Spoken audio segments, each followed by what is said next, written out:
तुलसिया संसार में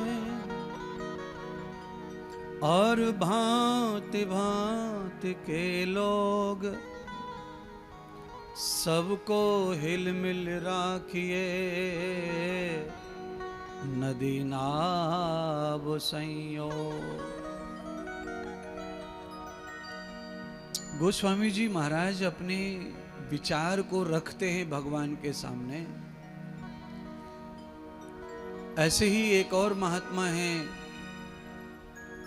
जिन्होंने दिव्य बात तुलसीदास जी के साथ सपोर्ट में कही है। वो संस्कृत में कहते हैं मुंडई मुंडई मतिर्भिन्नः। गोस्वामी जी चौपाई में कहते हैं कि ये जो संसार है, संसार थोड़ा बड़ा है, परिवार से ही बात करें। जो हमारा परिवार है उसमें 4 से 5 लोग हैं, या यूं कहें कि हाथ में 5 उंगलियां हैं, पांचों बराबर नहीं है।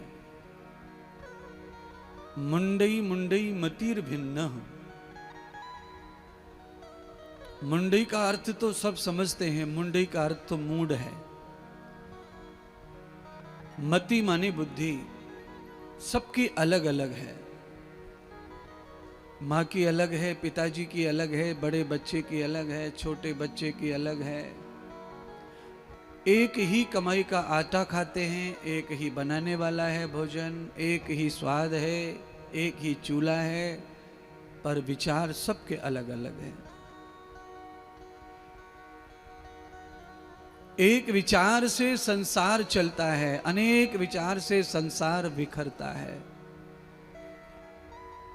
अगर नदियों के किनारे न होवें तो नदी जो है न जाने कितनी जमीनों को बहा ले जाएंगी और उनका कितना पानी फैलेगा चारों ओर। ऐसे ही समाज में मर्यादाएं न हो तो समाज इस तरह बिखर जाएगा कि एक पल एक क्षण कोई किसी का नहीं सुनेगा।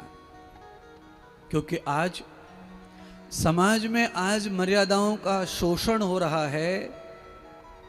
पाश्चात्य संस्कृति की वजह से सभी को अधिकार दिए जा रहे हैं अपना जीने के अपने तरीके से।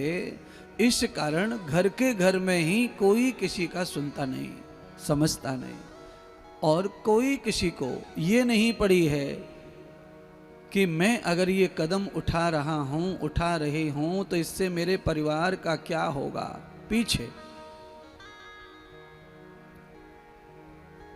किसी को नहीं पड़ी है, सबको पड़ी है मेरा सुख मुझे कैसे प्राप्त हो,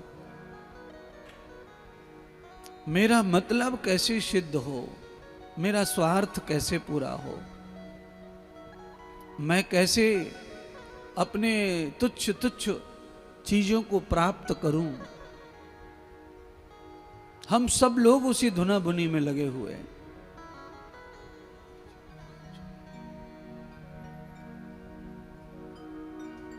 अलग से कोई चीज हमारे पास नहीं है, पर फिर भी भगवान तुलसीदास कहते हैं सबको मिल के रखो। नदी नाव संयोग। नदी का पानी एक दिशा की ओर बहता रहता है, पर नाव का जो संग है पानी के साथ अद्भुत है, क्योंकि पानी तो डुबाता है, पर यहां नाव डूब नहीं रही है। पानी ने उसे अपने ऊपर साधा हुआ है, और उसमें जो माया की लहरें हैं, उन लहरों को एक केवट, एक ज्ञानी, एक खेवक उन लहरों को काट कर नाव को सीधा उस पार लगा देता है। बड़े बड़े बवंडर, बड़े बड़े तूफान से भी नाव वो निकाल लाता है। कारण है उसका जो अभ्यास है, उसका जो ज्ञान है। बंधुओं, बताना ये चाहता हूं कि ये भवसागर जो है, इसमें हम सब लोग मानव नौका में बैठे हैं। जीवन जो नैया है, मानव का शरीर, ये नैया है, नौका है, भव सागर से तरने का सहारा है, साधन है। इसी को नाव भगवान ने बनाकर आत्मा को भव पार करने के लिए कर्म क्षेत्र में, धर्म क्षेत्र में इस लीला करने के लिए यहाँ उतारा है, उऋण होने के लिए यहाँ उतारा है संसार में। पर सतगुरु खेवक मिल जाए तो इस भव सागर की लहर प्रपंच से मुक्त करते हुए किनारे पर नाव लगा देता है, जीवन को लगा देता है।